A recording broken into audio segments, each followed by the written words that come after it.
Greetings, Shabbat Shalom, Chodesh Tov. I hope everyone is doing well, that your families are well and safe and healthy. Thinking about all of you, hard to believe, what is this, week 7 already? And still in quarantine, still in isolation, definitely challenging for all of us. I heard an amazing talk this week from Tal Ben Shachar. Tal Ben Shachar gives one of the most popular courses at Harvard University. His expertise in the area of happiness, and he has a center for happiness. He's written books on happiness, and obviously this is something that we're all dealing with right now, is this challenge of positive thinking and finding happiness. And he even said, do you put happiness on the side in these sort of times?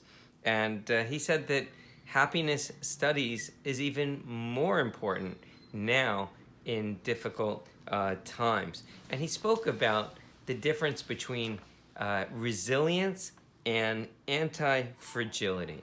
So we all know what resilience is. Resilience is the ability to bounce back. And that's something that we have in us, and we bounce back from situations. But he said anti-fragility is a whole different level.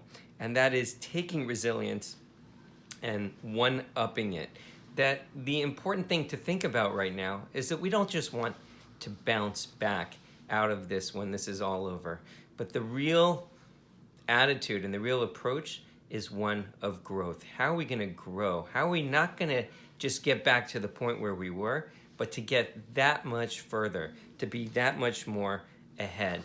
So one of the things he recommended was embracing the emotions. Many of us are dealing with fear and with anxiety and with frustration, and we need to embrace it. We can't ignore it, push it aside, but rather we have to let it flow through us. And some of the ways that we can do this is by talking about it, talking about our frustrations, talking about our hardships, speaking to others. It could be on the phone, could be people in our home that we're with if we're with others. It could be just simply sitting down and writing a journal every single day, or reading a book, or even going and crying a little bit, and just waking up in the morning a new person.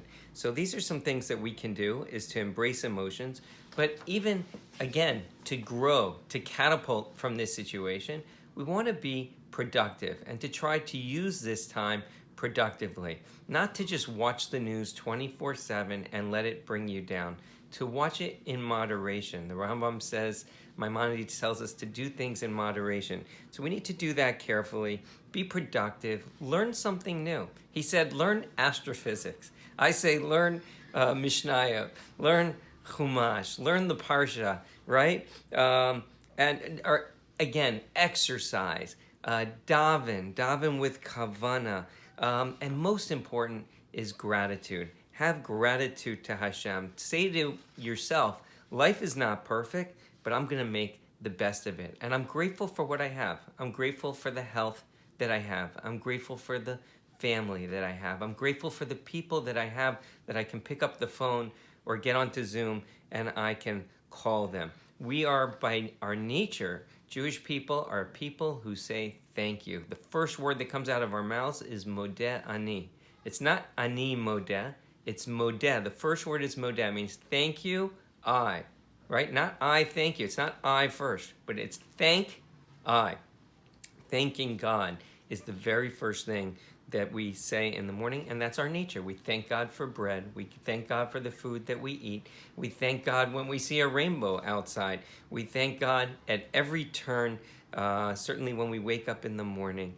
And the goal, again, get out of the downward spiral and turn things into an upward spiral, to see the difficult situation and to see as an opportunity to grow that much further. You look at Jewish history, and so much of it focuses on Yetziat Mitzrayim, right? The exodus from Egypt. We just went through Pesach, but we were in Israel. We were there.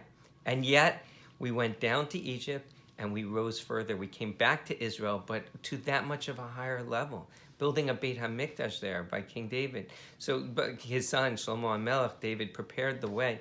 So just to appreciate and to grow from our experiences.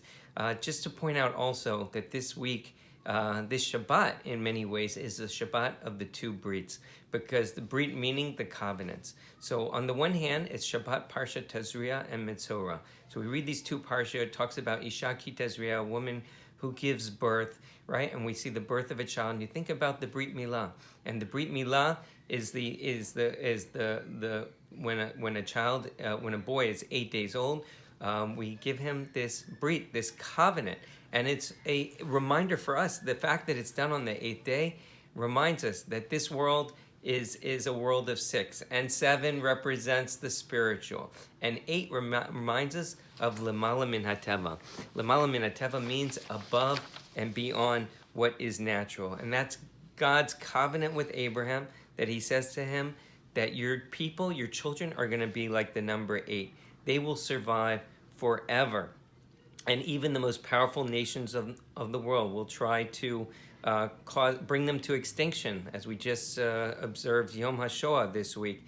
And yet the Jewish people are still here. That's the miracle of the number 8. 8 reminds us of Jewish survival, that we're not natural. We are supernatural. And Hashem has blessed us in this way. And it's a reminder for us, the circumcision, that the seed of Israel is eternally blessed. The Shabbat is also the Brit, when we think about the Brit Ben Habtarim, also a covenant with Abraham, that God made a pact with Abraham, promising him that his children will inherit the land of Israel. And here this week, we are celebrating Yom HaAtzmaut, the 72nd anniversary of the modern state of Israel. I put a lot of resources in this week's email connecting us to Yom HaAtzmaut and the state of Israel. I hope you'll spend some time on them. This coming Tuesday evening, I believe it's 6:30, it's on the email, where my wife and I are organizing a Kahoot, a trivia challenge game, and we'll have some videos there as well in celebration of Yom HaAtzmaut. So please enjoy, take advantage, participate, stay involved, and remind yourself also, today is Rosh Chodesh Iyar. Iyar stands for Ani Hashem Rofecha. I am God, your healer. So please, God, we should all find healing, both physically and spiritually, this week and in the weeks ahead, especially. Wishing you all a Shabbat Shalom and a Chodesh Tov.